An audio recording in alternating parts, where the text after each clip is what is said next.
Terrorizer. I'm here with Dani Filth. Hello. Seems like it's been a bit of a while, Dani. You're back. You've got a brand new haircut. Looking a bit shorter. Have I? It's a brand new haircut. It's not even a haircut. I'm like between. It's like between haircuts. Between haircuts. Between haircuts. Like a seminal haircut almost. Kind of, yeah. A semi haircut. A semi on. Feels like it's been a while. Anyway, what's new? Since I've had a semi on. I had one earlier on. Sorry. Anyway, no. Another story. I've been back at Bloodstock. Yeah.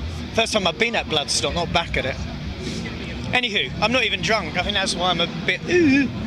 What's new for Cradle of Filth? What have you got coming up at the moment? We've got our book, The Gospel of Filth, is coming out. Oh, let's save that one. Let's save that one for later. But tell me, well, that's what's new. An album as well. Have you got a new album in the pipelines? No, we've just started to sort of form ideas. We've got a new keyboardist, Ashley Elion, who used to play for Abigail Williams. Oh, right. So we have to kind of. She lives in Phoenix, Arizona. Our drummer lives in Czech Republic, Martin, and the rest of us are scattered across the British Isles. So it's quite hard to get together then and rehearse in that kind of sense, isn't it? Sometimes we just have to plan it right. Yeah. So at the moment we're sort of in the formations of getting a new record together, but we've got some ideas, and so yeah, it's getting off the ground. Have you got any idea when that's going to come about? Any idea when you're going to enter the studio with that one? Well, we're hoping the end of the year, but you know, as time goes on, that seems a little unlikely. New video out. Oh yeah. Death of Love. Yeah. Interesting, very interesting video for that one. Can you talk me through the story of that at all? There's not much to it really. It's a sort of it's about Jules de Ray's interaction with Joan of Arc, and they're kind of, you know, I was going to say foreplaying with each other, but interacting with each other. There's no porn involved. I've seen it, Dani. No, don't lie to the general public. I know, it's a shame, isn't it? I was hoping to go back to the old dwarf sex you know.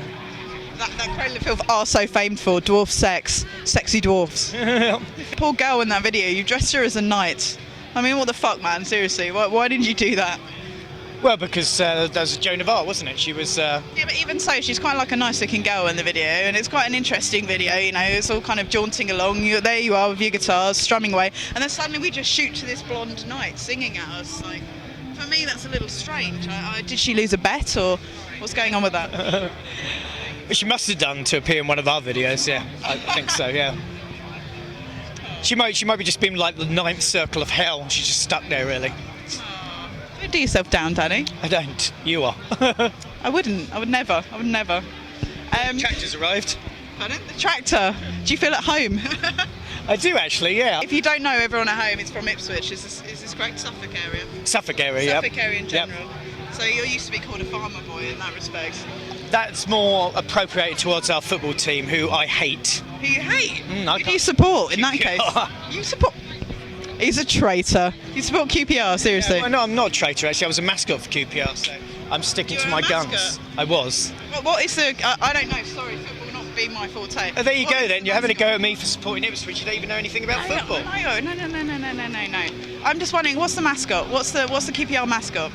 It means you run out with the, you know, it's one of those people when you're young, you run out on the pitch, kick the ball around. You didn't dress as a giant chicken or anything like that? No, but I would have liked to do that now, actually. I was just wondering, as a man in your position, do you think there's anything more for women in metal to aspire to, all vocalists aside, than being the keyboard player?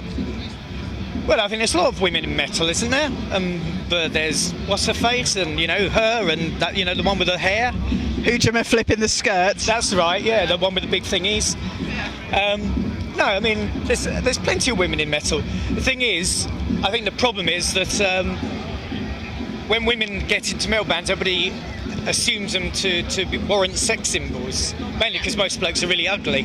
So you get people like Metal Maniacs and stuff like that, sort of having their annual, you know, for the readers, best of lady killers. But then that was always a crime thing anyway. It's good. Of course there's things to aspire to.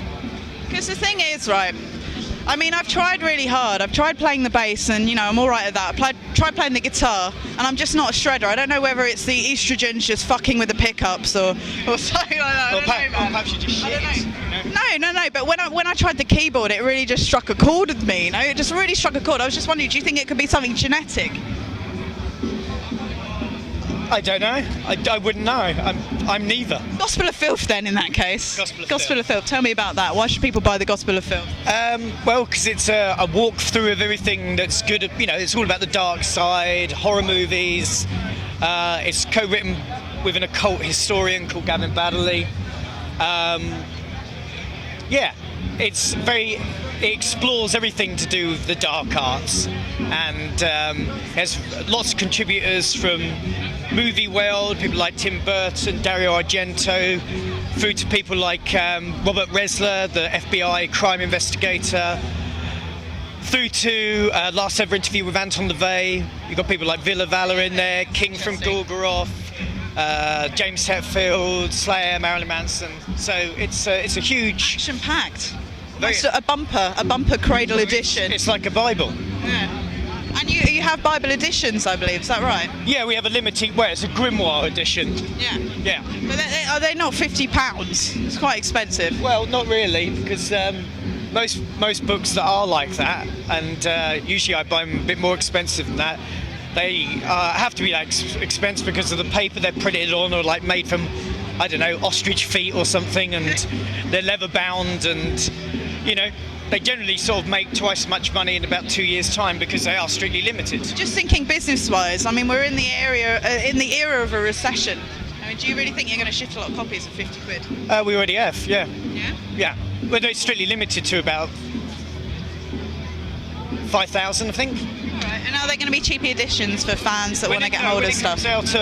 When the actual proper book comes out and hits the stores, I assume you'll probably be able to pick it up from Amazon for about 15 quid. I presume. Or new and used, which is also a good one. Yeah. Dani Filth, thank you very much. Thank you. High fives. This is how we end all our interviews. Cheers. Terrorizer, over and out.